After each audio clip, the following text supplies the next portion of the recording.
Have you ever wondered how your sales performance compares against your competitors and peers? The B2B Sales Benchmark Report provides the definitive guide to what success looks like in 2021. See how you compare in terms of win rate, sales cycle, average deal value, relationships, and engagement.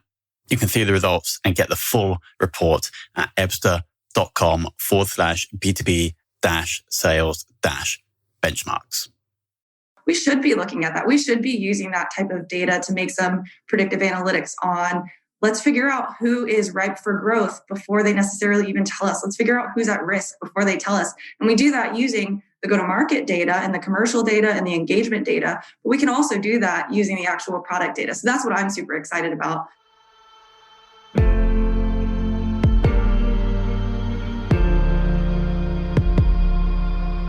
This is Sales Ops Demystified, the number one most downloaded podcast in sales operations.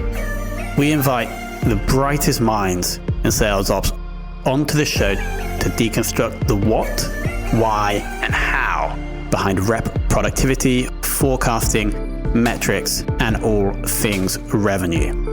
This podcast is brought to you by Ebster, a revenue intelligence platform used to identify risk in the pipeline and score customer engagement, and is sponsored by the Global Sales Operations Association and the UK Revenue Operations Network.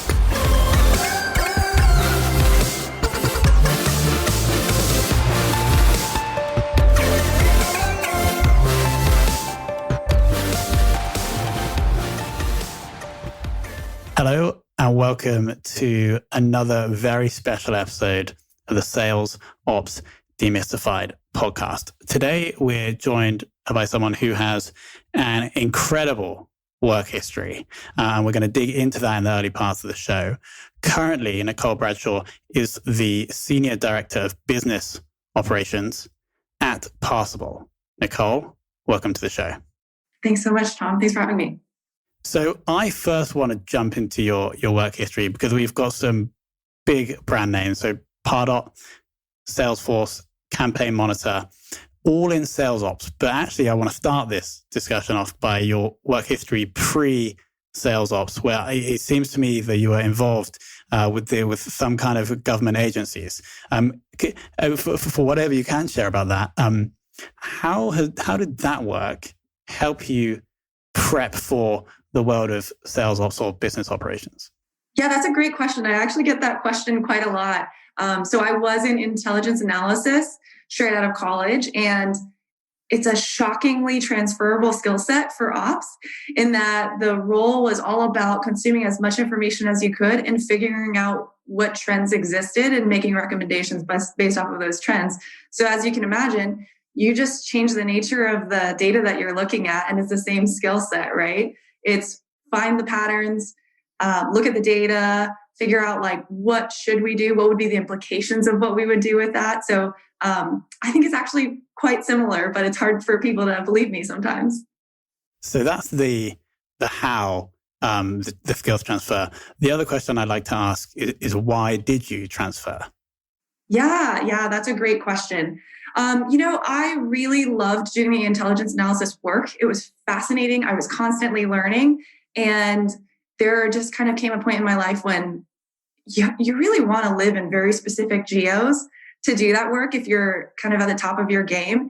And I wasn't really ready to make that commitment. I wanted to be able to have a little bit more flexibility in my personal life and live in different parts of the country than just DC. So that was a big part of why I did leave government work. I think there was also an element of like, I am just super curious and super driven, always want to learn more. And, government is very admirable work, but it tends to be a lot more slow moving. And that was something that was difficult for me with my impatience.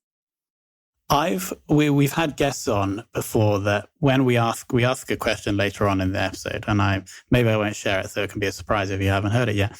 But we basically ask, who in the world of sales ops would you like to get to know more? And historically, a guest has said, I would just like to get to know anybody who's done sales ops at Salesforce. Because obviously at the forefront of the whole sales tech and the sales world. What was that experience like versus one of your other roles at obviously great companies, but maybe not, the companies weren't at the forefront of the world of sales? Yeah, it was incredible. And I got to learn from the best of the best. I was actually quite privileged to end up in that role because it stemmed from working at Pardot when it was a startup and being in that role and in a strategy and operations role on the CS side of the house when we got acquired by Salesforce. So it was just like a very nice way of getting ushered in where they took really great care of us as an acquisition and let us continue learning, continue growing within our ecosystem while slowly folding us in and getting to learn from those leaders. I think that was such a great way to see not just like how it worked super well at a small startup like Pardot, but then moving to a Fortune 500 company and seeing how you can do something so well and it looks so different, right? Because at Salesforce, they have so many resources, everyone's scope, everyone is a very deep specialist versus when I joined Pardot, it was like 40 people and everyone was kind of really good at lots and lots of things. And so kind of the difference between being a jack of all trades and being just like exceptionally good at your thing. Makes sense. We're jumping around all over the place here, but I'm so excited about this interview.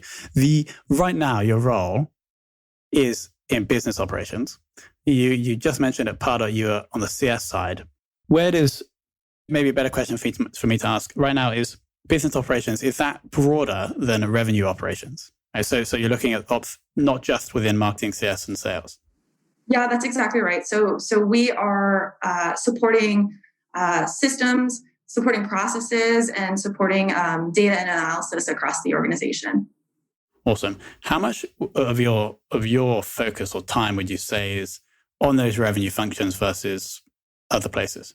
Yeah, so since that's where I came from, obviously it's an overwhelming majority of the time that I spend, but what I'm really focused on is trying to scale that so that I can kind of grow my team members into fully owning the go-to-market. We can start diving a little bit deeper in some of the parts that we haven't done historically. So, it's kind of a natural evolution where you think about revenue being marketing, sales, and CS. Why wouldn't product data be tied to that, right? Such a huge part of retention and growth.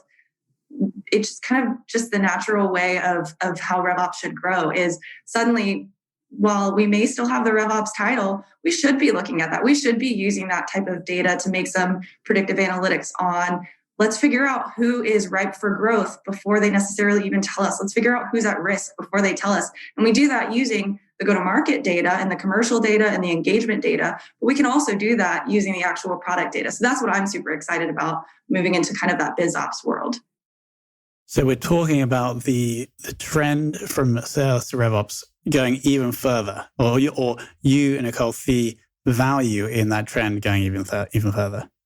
Yeah, absolutely. I mean, I kind of think of sales ops, RevOps, biz ops, anything in strategy and operations as, I describe it as kind of like a conspiracy theorist's wall, where your role is really to find the connections that don't seem like they exist because you know how interconnected everything is. You know how interconnected the full end-to-end customer journey is and how the systems are connected and how the processes are connected and how obviously then the data is all connected. And so we get to be that voice of, I know that marketing is doing this and I know that CS is doing this and they actually are impacting each other. Let's make sure that they're all in the room together. Makes sense. Could you share the breakdown of the ops function at the business, specifically the number of people in the team, and then which areas of the business that they are supporting, if that is the case? Yeah, so we're a super lean team right now. We're working on building that out. We have a go-to-market ops lead who's responsible for systems and processes across the go-to-market functions. We have a data analyst for product and growth. So really diving in deep on the really complex data available to us in that world. And then we are hoping to hire some extra hands to help us with the actual execution of launching campaigns and launching some of the tracking that we need to make decisions with. We also would like to hire a full-time enablement person as well, because that's so crucial in change management and accountability and all of that good stuff to take the work that our team is doing and make sure that it's actually getting executed upon. So that's kind of how we've structured the team. And of course, we're also hiring for a marketing ops person. if anybody listening is interested, Nicole, can people add you on LinkedIn and send you their CV? Always. That's the best way. Amazing. Now let's try and get a bit more specific. On your LinkedIn profile, you mentioned about how at Pardot, there was some work that you did on reducing churn. Could you explain what you implemented and what the results were from that activity? Yeah, absolutely. So I actually started at Pardot as a CSM. So had that hands-on experience. And, as I mentioned, it was 40 people. So the CSM team was about 3 folks. And what we were doing was cultivating that relationship. And it became super clear that we were doing it well. We just weren't actually keeping tabs on metrics around how well we were doing it, or how could we make it repeatable? So if we doubled the team, how would we make sure we set up the new CSMs for success? And so part of that was building out processes and figuring out what is our touch point. Now we know it's called customer journey mapping, but at the time it wasn't as much of a buzzword. So we were essentially customer journey mapping. And then we were taking the customer journey mapping and saying, what does that mean for us process-wise? What do we need to capture in Salesforce? What do we need to set like a recurring deliverable on to analyze the information that we were capturing? Who needs to be in the room when we review that information? So that was a big part of just kind of laying the groundwork for what our team's responsibilities and impact to the business were. Because again, like, at a company that small, people know and trust each other and the impact they're making, but we were expecting huge growth and we needed to make sure that we could scale some of that messaging as well. Awesome. What going into 2021, what are the big couple of focuses that the ops team have moving into this year?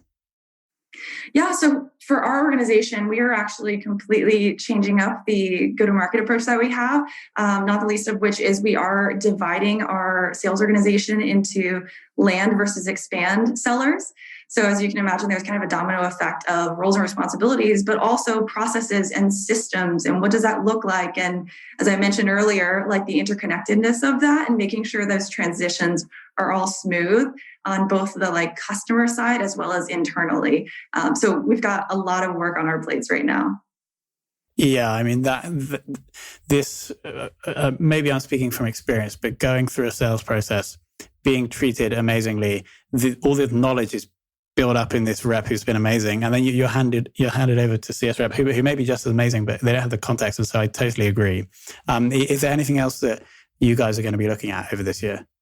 Yeah, I think I mentioned it as already, but basically making sure that we're using our data more often in the conversations.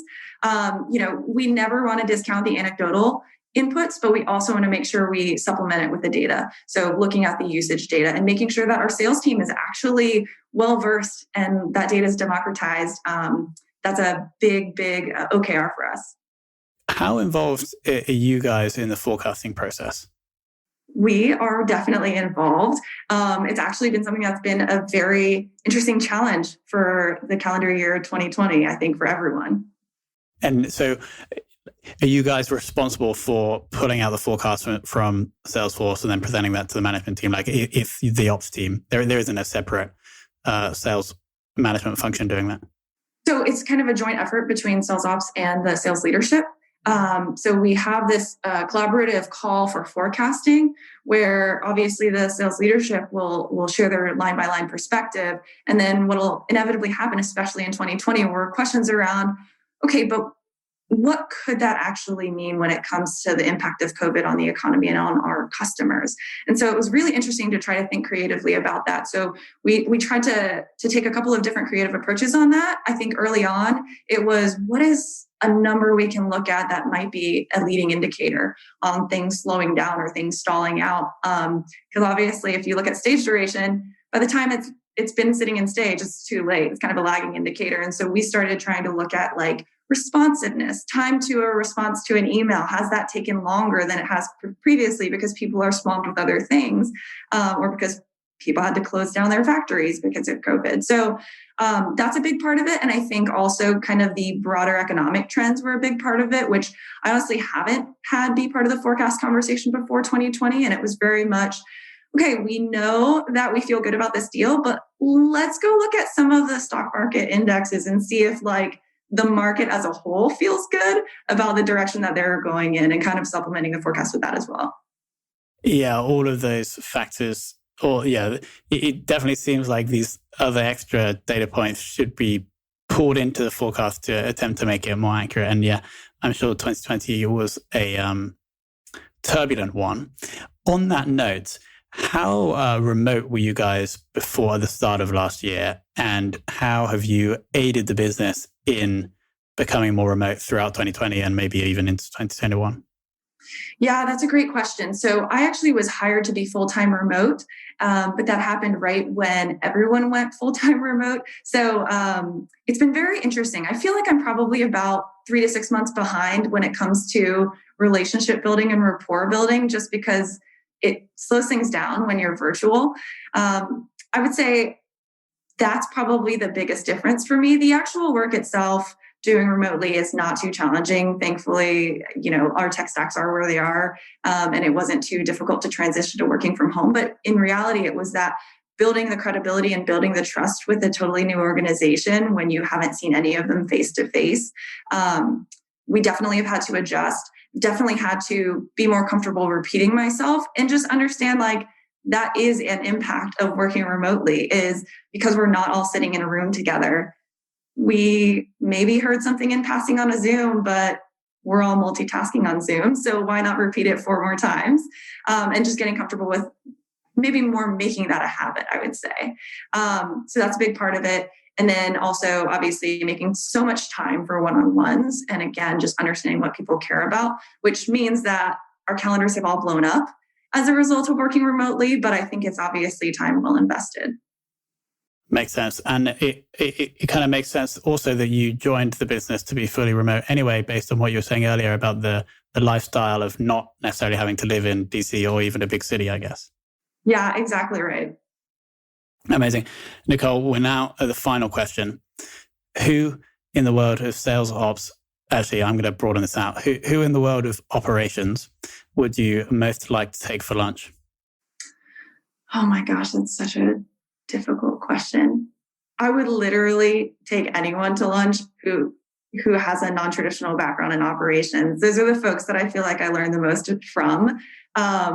So, gosh, I don't know that I could name a name, but I can kind of tell you the folks that I've really looked up to and I've considered mentors in my career, like a CMO who came from the product world and like a chief customer officer who came from marketing and a head of sales that came from finance. Those are the folks I'd be looking for. That's a super interesting point, obviously, because you have made that career switch. It does beg the question, and how much do you need to be in the same career in the same role for the whole of your career? And I think maybe 5-10 years ago that was the case, but now, as things change so fast, it's almost an advantage to come from a completely different career and have less experience in something. Would you agree? Absolutely, yeah. And as you mentioned, things change so fast that you need people who aren't tied down to the status quo. And that's often people who didn't grow up in it or didn't grow their careers in that status quo. And so they can think more freely about it. I mean, I find myself getting caught up in the same thing because I've been in this ops world for so long, trying to push pause, take an hour to myself and think if I were not in this role, what would I be doing to solve this problem? I think that's been the biggest challenge, is find time to think more creatively about your day-to-day issues, right? Nicole, it was an eye-opening conversation. I think the thing that we haven't really covered before in episodes that I think was most interesting is the focus that you have on data. And actually, the data doesn't fall necessarily into departments, and therefore, why should the ops team? And so maybe this trend towards business operations will also continue. Well, not business operations, a more unified approach to operations. So yeah, definitely what I'm hoping. Amazing. So if anybody is listening and if you don't have experience in marketing ops, but you would like to work in Nicole's team, then Nicole Bradshaw, Parsable on LinkedIn, ping Nicole your CV. And aside from that, Nicole, I want to thank you so much for your time. Thanks so much, Tom. Appreciate it.